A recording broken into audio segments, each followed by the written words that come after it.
Hi guys, welcome back to Tigers Unleashed for episode 3. I'm Hannah. I'm Elena. And I'm Abby. Today our guest will be Ashby Burton, who is the Director of Marketing and Fan Experience for women's soccer, men's basketball, baseball, and email marketing. Let's get into it.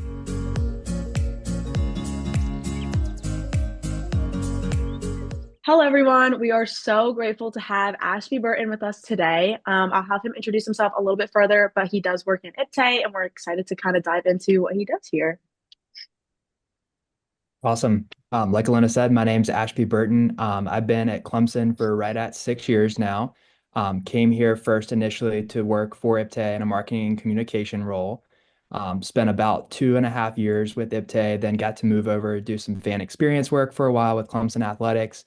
And then about a year ago, came back to IPTAY to lead the marketing and communications team. A little bit of what I do each day is easiest way to explain it is what you see from IPTAY comes from myself, someone on my team. So whether that's graphic design elements, we put out a magazine to 22,000 donors that gets mailed quarterly. We usually send anywhere between 8 to 12 email communications a week to varying degrees of number, level of donor, that kind of thing. So a lot of print, a lot of digital, and then a lot of just kind of spreading the message of what IPTAY is. So it's a philanthropic organization. However, a lot of the things that we do can be seen as transactional. So people join to get tickets, get parking, but we operate with the mindset of we're here to support nearly 600 student athletes. And so that's a philanthropic gift to do that, to encompass every bit of what they do on their day-to-day basis. So their education, their housing, their living, all the way down to the sport that they play. Awesome. And so with IPTAY, like obviously it's grown to be like as big as it is now, especially like here at Clemson. And what we kind of see some other schools maybe kind of diving into similar types of organizations. But how do you see like IPTAY, how do you see its growth from maybe even where you started 6 years ago or even like past that and how it's developed into the success that it is now and the benefits that athletes have seen, even with just like new facilities, getting built and stuff like that. Like obviously Clemson is really like upping athletics across the board. How do you personally kind of see that success as you've worked here over the years? Yeah, absolutely. Great question. So founded in 1934, IPTAY is kind of seen as like one of the first of its kind for athletic fundraising. And so started as I pay 10 a year, and it was started to support just the football team. A group of supporters got together and said, if we can all give $10, we'll support the football team for this year. And then it just kind of snowballed from there. So now, starting with football, now supports all student athletes. But to your point, like grown exponentially over the years and still one of the leaders, if not the best, in college athletics, especially when you look at the annual cash that comes into IPTAY. There's not another school in the country that is producing like we are. And that's just a testament to Clemson itself, but the people, and I think kind of where IPTAY started and how it's kept true to its mission over the years. Um, to your point, like it's grown exponentially in the last 6 years since I've been here. When I first started, I think there was about 16,000 annual IPTAY donors. And then this past fiscal year, we had just over 22,000. So it's growing each year. I think it's kind of two-pronged, right? So it's the emphasis that the organization puts, but it's also the success from athletics. We've had really good administrators, athletic directors who have put a focus on winning, hiring coaches that share that mindset. So I think that's a big part of it. Talking about athletic directors and facilities, our previous athletic director had a very facility-focused mindset. So now when you look across the athletic district of campus, every sport has their own facility. They have their own place to practice, their own place that they have their locker room and where they can eat and that kind of thing. And so just to kind of see both the physical growth, but also the growth of numbers and support has been great. And so we truly couldn't do what we do without each of those people. Our lowest giving level is $60. Our highest giving level is 25,000. And so those 22,321 all fall somewhere between that. And so it's very much a strength in numbers mentality. Yeah, awesome. What kind of impact did COVID make, like from your perspective, on the joining of IPTAY, things like that? Yeah, that was certainly a crazy time for especially college athletics, a lot of uncertainty. And it goes back to what I was saying earlier about the people. We gave people the option to essentially take a break during COVID and not do their donation, but not be penalized for their years of giving. Because obviously, across the country, people were having hard times. People were getting laid off from work. They were putting prices were going up. They were not able to get out and go places. It didn't make as much sense to join if you couldn't get tickets because we didn't have a lot of fans that year. But that to say, we gave people that option, and I can't remember the exact number, but it's like somewhere between 75% and 80% of our donors stayed with their donation level that year because they knew the importance behind the mission and that even though that maybe they couldn't come to the football game, the student athletes still had to participate. And there were still at that point 500 student athletes that needed the support to go through the year because they were still competing in their sport. They were still going to class. Still had all of those necessary expenses. Um, and so while like early on we were concerned like where's this money going to come from? We still have to pay to support all the things that we provide here.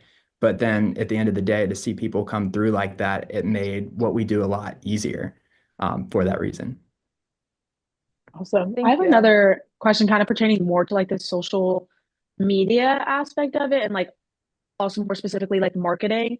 I know there's obviously like emails being sent, there's an IPTE Instagram account and accounts across social media platforms.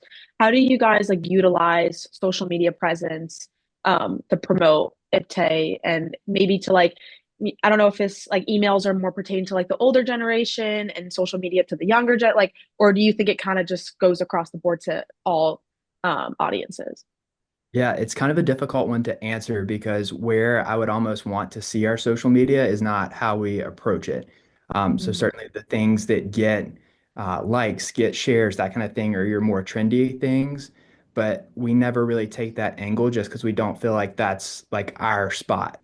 Our spot is Mm. more like shared information, more promotion of sports.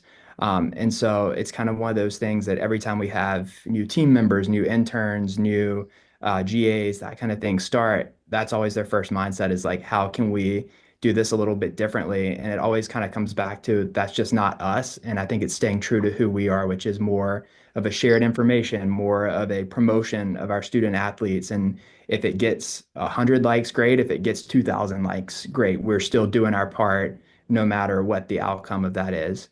So that's kind of the angle that we take social media, but then we're pretty consistent across all of our communication channels.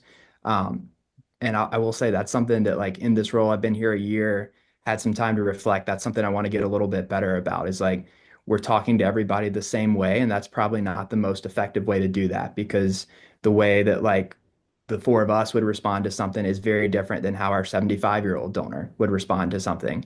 And so that's something we're taking a hard look at right now is even in our email communications, how can we segment one message up into four different? So we're saying the same thing, but we're saying it in a way that resonates with different people.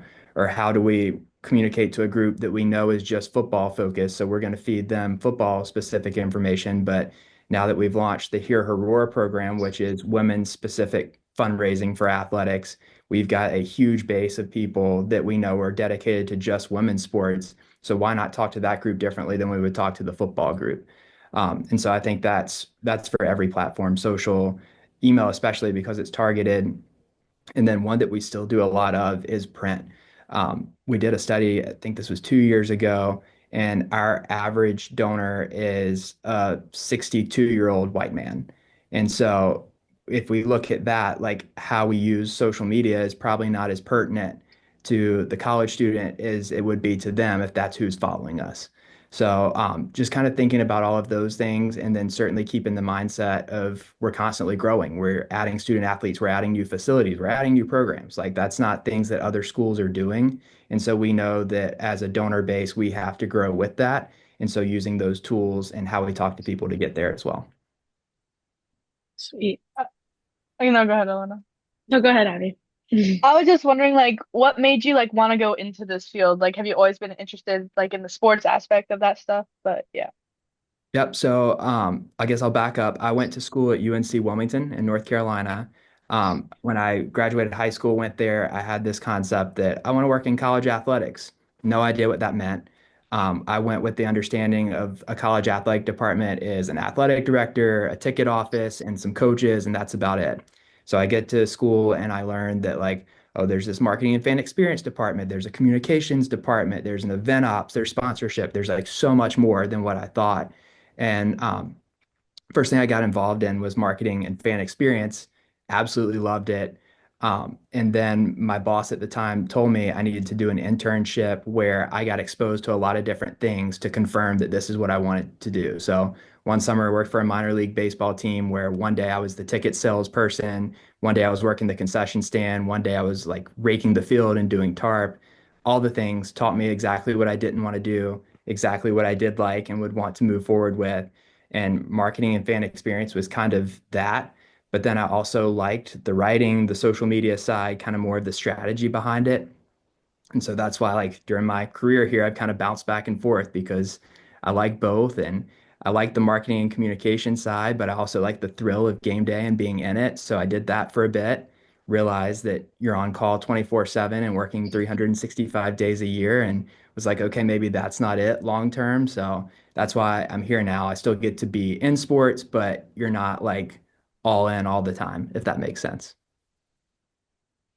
Going forward a little bit, in your job here, maybe like in, your college experience when you were kind of trying to figure out like what you were looking for, have you ever dealt with something like a conflict or something that made you almost like rethink like why you were like kind of like why am I doing this kind of thing? Or just like any hardship that kind of made you question, your job or your role and like how did you get past that, I guess? Yeah, I mean, I could take that a couple different ways, and maybe I'll share a couple examples and you can tell me if that's what you're looking for or not. I think one side of it is when I was at UNC Wilmington, so I graduated from there, worked in their athletic department a year before coming here. UNCW is a smaller mid-major school, some really good sports programs, all things considered, for a mid-major. But just based on where it's located, the alumni base is still really young. Like the university was founded in the late 1940s, so it's not a huge alumni base like Clemson has. Um, but it was kind of that thing of you were like begging people to care about sports there. And so it was frustrating that your basketball team is on a 10-game win streak, is like on the cusp of actually being in the top 25, and your gym is like 80% full.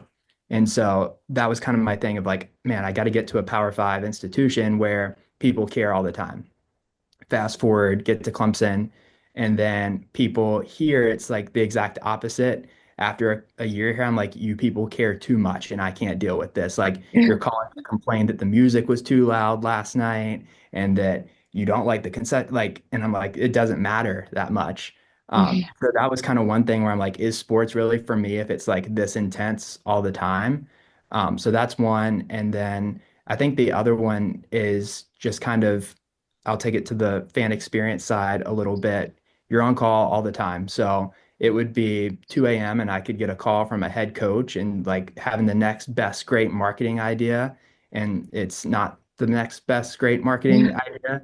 And it's kind of frustrating of like, did we really need to do, could that have waited to 9 o'clock tomorrow morning or Thanksgiving Day? And I'm eating Thanksgiving meal with my family and I get a call from a coach asking how we think the attendance is going to be at the game the next day. And so that was another one where I was like, is this really what I want to do for the rest of my life? Like being on call. My whole family was in healthcare. And so I grew up with family of like doctors, nurses, and that was the same thing. They were always on call. And I Yeah. remember them being like tired and being like, you don't want to do this with your life. And I'm like, this is kind of going down that path. But then at the end of the day, the kind of reflection I always take is, can sports be intense? Yes, absolutely. But what I'm doing is not life or death. Like any decision I make is not impacting somebody's future, their health or well-being. Like it, at the end of the day, it's fun. And not many people can say, especially at Clemson, that you get to be in an atmosphere like this where the people do care this much, where your programs are consistently winning, where you have resources to be competitive. And so like when you stop and reflect on it, you realize how much you take for granted in that situation. How do Awesome. you making so many people happy? Because you mentioned that everybody's always complaining. How do you balance that? Yeah.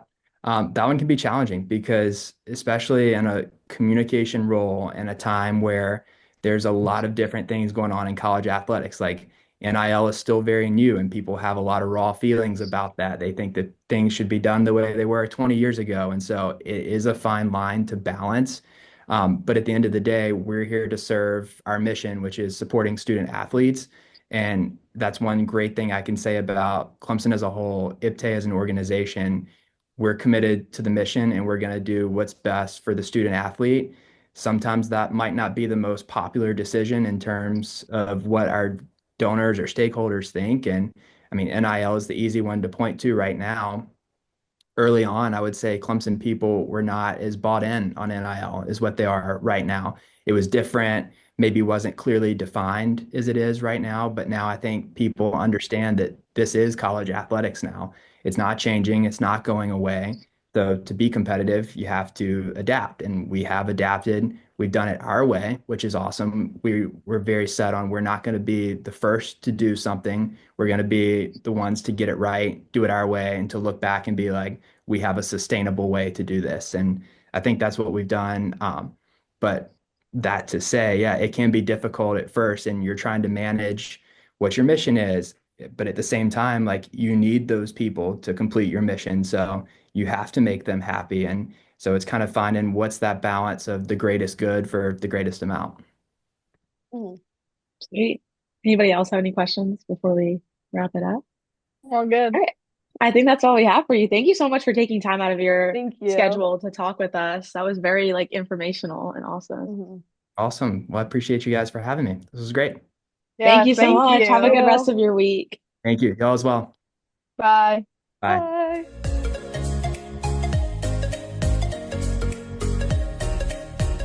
We just want to thank Ashby again for joining us today. That was a very informational segment that we did with him. We kind of dove into what he does here at Clemson, specifically in the IPTAY department, working with marketing and social like media, fan experience, all of that.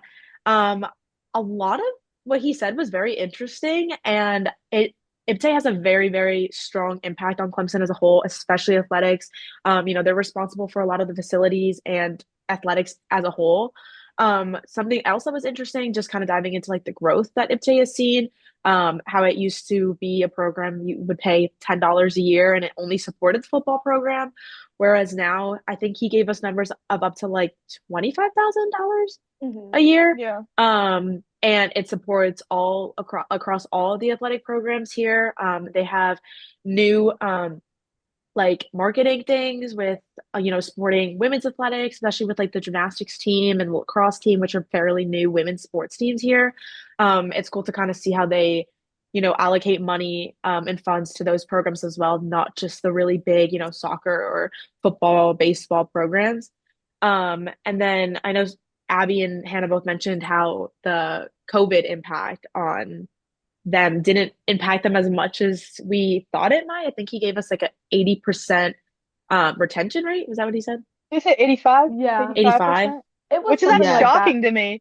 Yeah. Yeah. That's I was crazy. honestly just surprised due to how many people just stayed the whole time, even though they literally gave them the option to not do it, Yeah. knowing that they were going through a hard time. And I thought Yeah. it was really sweet how he reflected it back on the Clemson community and how, because Yeah. Clemson does just have this community feel about it. I think it's why it's so appealing for so many people to come here and so many alumni. But I just thought that was really sweet how, like, clearly that shows how the community cares. Yeah. Yeah. And he was talking about the success of like not only like just generally here, but like one of the most successful programs across the nation that supports athletics, which is crazy. Yeah, and I Mhm. liked how he said like I guess they're like working on it, but like I didn't even think about how we would perceive something is a lot different than what like a 75-year-old like, and I Yeah. like that you have to change that, and I think it's really cool. I didn't even know that they did like the roar for women. That could be wrong. Hear, I don't hear know. her roar. Hear her roar. Sorry, Yeah. I don't know Roar, where I pulled roar that for from. women.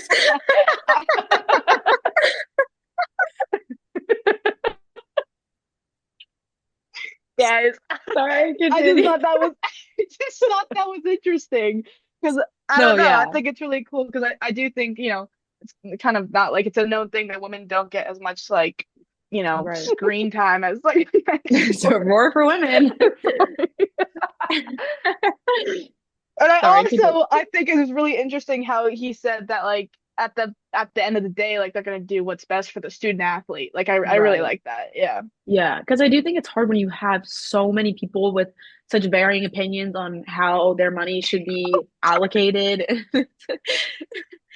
Um, and I think that the other thing that I found very interesting, which I was not expecting this answer, was how much social media does not really impact Yeah. their donors at all. Well, he said the Yeah, average donor is like a 68-year-old white man, right? Like Yeah. 62, around I there. And Like, s- think. and so Yeah. print media is what is their biggest marketing. yeah, That's that's absurd. crazy. Yeah.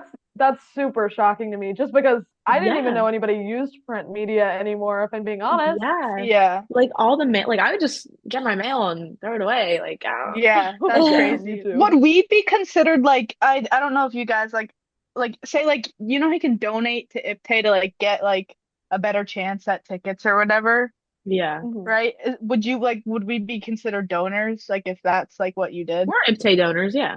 We are okay. Like yeah, like you get your season tickets. Like Yeah. that's it it's just less for students because you're a student, you know? Yeah. Hmm. And then they also have like a new program which I've also been learning about. It's like the Young Alumni Program.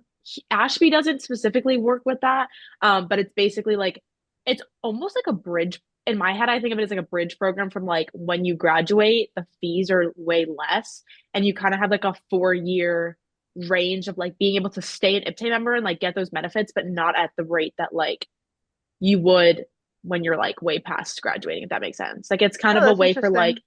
young alumni to like have an IPTAY Yeah. membership, but not have to like spend an arm and a leg to like get the benefits, if that makes sense. Hmm. Especially because like, you're straight out of college. You don't have like, you might not have a full-time job to like pay, Yeah, for all sure. this money to do it. But I think Mhm. Clemson does a good job at like realizing that like they want to have people come back. Like they're not just like, oh yeah, Hmm. we just Oh yeah. want like the richest people on the planet to pay and be able to sit at our football games. Like like there's so many programs within IPTAY that fit the needs of like so many different areas of audiences, if that makes sense, and like Yeah. Mhm. populations. Um, so yeah, I think it's very interesting how they do that. And like kind of diving into the wokeness thing, like realizing that like things change and like especially with funds like coming out of college like someone's not going to be able to pay like $400 a year Yeah. to like do Yeah. that, but they obviously still want to like stay connected to Clemson. It's like them knowing that like trying to like use these things to keep alumni like coming back and not running away from that, I think is like kind of cool. um I agree. but I yeah. definitely didn't know how much IPTAY actually does. I feel No, like it's like Yeah. very eye-opening. I don't even think I knew the mission, if I'm being honest. And so like yeah. Yeah. I now like agree. seeing that they care about the student athletes, things And like that. I I just didn't thought it Yeah. was very eye-opening. Yeah. this may sound like really dumb on my part, but I did initially think IPTAY was only for football. I didn't know it was for all like the sports here at Clemson, Yeah. which is Yeah. interesting. And it's like and it's I like am very aware of all of this stuff, so like but even me like I didn't know about like more of like the social media marketing side of it. Hmm. But I just think it's cool because like IPTAY, again, like thinking like it's only football, like they literally like the new like gymnastics and tennis facilities that are like by the rowing docks, like Yeah. Mhm. that's like IPTAY money. Wow. Yeah. So That's like to be crazy. able to like give like women's gymnastics their own facility. I mean, even just like being able to like put on women's gymnastics. And like also IPTAY also supports like the like Clemson cheerleaders and the Mhm. Clemson band. I forget what their official name is. But What like about the and the Rally Cats? mascots, the rally I don't know if it's the Rally Cats and the Shout out cheerleaders or just the Courtney. cheerleaders. Thanks. So she's watching. Yay. She's But not. like the mascots are paid through IPTAY too. That's so Um, cool. so like Tiger Band. Is that what it's called, right? Yeah, Yeah, I Tiger think Yeah, Band. so. Tiger Band, like I'm pretty sure it's like all their uniforms and stuff are funded by them too. Like it covers a lot of campus, which is That's like Yeah. cool. crazy. But I do think that like in my experience, like students don't know, as you guys have kind of brought up, like what IPTAY does as much as those, older alumni generation that Yeah. like kind of like never left Clemson, if that makes sense. So they're kind of aware of that and they want to like stay into it. Yeah. Well, because it also I kind def of still feels like like it gives a sense that you're still like Part connected of to it. the school in Yeah, a way. Like it's still like a part of you. Like obviously when right. you Yeah. graduate from college, it's still a part of you, but I can see like, you continually donating, you could still like feel like super connected to it and still like really involved in a way. Right. Mhm. Yeah, I've definitely heard IPTE thrown around a lot. I just don't think I've ever heard like the actual logistics within it. Yeah. Right. Uh, No, yeah, I thought that was very informational. But yeah, yeah, any other points you guys want to add before we wrap up? I don't think I so. apologize for messing up the name. Hear her Yeah. roar. Yeah. For women. Or for women. Yeah. I'll make my own program with that name, okay? Yeah. Anyways, thank you guys so much for joining our episode today. We are excited to catch you in a few weeks for our next episode and signing off. Bye.